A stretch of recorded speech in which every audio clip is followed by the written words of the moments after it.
ഒരു മണ്ഡലവുമായി വരുന്നു. Helicopter Mananthavady OR കേളുവിന്റെ മന്ത്രിയുടെ മണ്ഡലം. മന്ത്രി പരാജയപ്പെടും.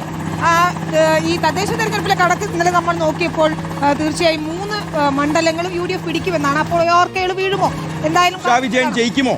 വിജയൻ ഒരു ടൈറ്റ് ഫൈറ്റ് അവിടെ മാനന്തവാടിയിൽ മന്ത്രി വാടിയാൽ അത് വലിയ തിരിച്ചടിയായി. തദ്ദേശ തെരഞ്ഞെടുപ്പിലും ലോക്സഭയിലും എപ്പോഴും ഒരു മുന്നേറ്റം സ്വന്തമാക്കുന്ന UDF-ന് ഇത്തവണ മൊത്തം ജില്ല തിരിച്ചു പിടിക്കാൻ സാധിക്കുമെന്നുള്ളതാണ് സുൽത്താൻ ബത്തേരി.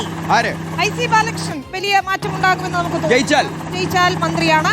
MS വിശ്വനാഥനാണ് അവിടെ LDF-ന്റെ സ്ഥാനാർത്ഥി. പക്ഷേ നല്ല രീതിയിലുള്ള പ്രചാരണം അവിടെ നടത്തിയിട്ടുണ്ട് വിശ്വനാഥൻ. അവിടെ അദ്ദേഹം ആളുകൾക്കൊക്കെ ഇഷ്ടപ്പെട്ട ഒരു നേതാവ് കൂടിയാണ്. അപ്പോൾ ചില വിവാദങ്ങളൊക്കെ ഇത്തവണ ഉണ്ടായിരുന്നു. NM വിജയന്റെ മരണവുമായിട്ടൊക്കെ ബന്ധപ്പെട്ടുണ്ടായ വിവാദങ്ങളൊക്കെ ഏതെങ്കിലും തരത്തിൽ അദ്ദേഹത്തിന് തിരിച്ചടിയാവുമോ?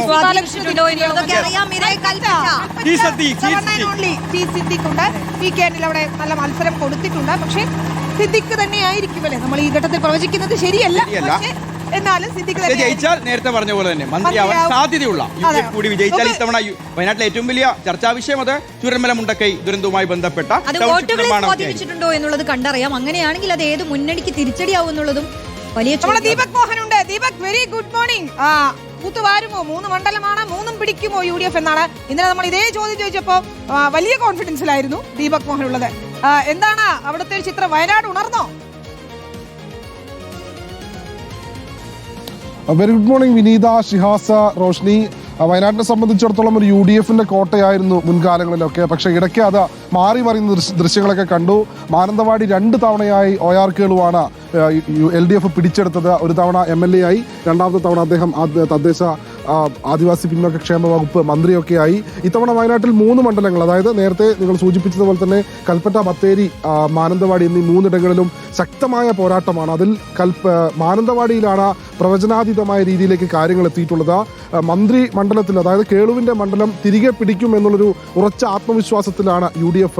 അതനുസരിച്ച് എണ്ണയിട്ട യന്ത്രം പോലെ മുസ്ലിം ലീഗും കോൺഗ്രസും അവിടെ പ്രവർത്തിച്ചു എന്നാണ് കോൺഗ്രസ് ക്യാമ്പ് കരുതുന്നത്. അതനുസരിച്ചുള്ള വിജയം ഉഷാ വിജയന് അനുകൂലമായ രീതിയിലേക്ക് കൂടുതൽ വലിയ ഭൂരിപക്ഷത്തിൽ 10,000-ലധികം ഭൂരിപക്ഷം ഉണ്ടാകുമെന്നാണ് ഇന്നലെ സ്ഥാനാർത്ഥി അടക്കം നമ്മളോട് പ്രതീക്ഷകൾ പങ്കുവച്ചത്. അത്തരത്തിലാണ് മാനന്തവാടിയിൽ കോൺഗ്രസിന്റെ പ്രതീക്ഷകൾ. അതോടൊപ്പം കൽപ്പറ്റയിലും സുൽത്താൻ ബത്തേരിയിലും ഇത്തവണ IC ബാലകൃഷ്ണനും ഒപ്പം സിദ്ദിഖും തന്നെ വിജയം നേടും എന്നുള്ളൊരു പ്രതീക്ഷയിൽ തന്നെയാണ് UDF ക്യാമ്പുള്ളത്. ശരി, ഏതായാലും വലിയ പ്രതീക്ഷയുണ്ട്. വയനാട് ചുരം കയറുന്നത് ആരെന്നാണോ ഇറങ്ങുന്നത് ആരെന്നാണോ? ജയിച്ചു കയറി ഇറങ്ങി വരിക എന്നുള്ളത്. ജയിച്ച് കയറണം, തിരുവനന്തപുരത്തേക്ക് പോകാൻ ഇറങ്ങണം. എന്നാലേ തലസ്ഥാന ഗവൺമെന്റ് എപ്പോ സമയം എത്രയും കൂടി ഞാൻ നോക്കുക. 5:56. നമ്മുടെ ടീം എവിടെ, എഡിറ്റോറിയൽ ടീം എവിടെയെന്ന് പലരും ചോദിക്കുന്നുണ്ട്. നമ്മുടെ സുനിൽ കനകോലു അവിടെ ഇരുന്ന് മുഴുവൻ കണക്കുകളും നോക്കുന്നുണ്ട്. എന്താവും എന്ന് നമുക്ക് അറിയാം.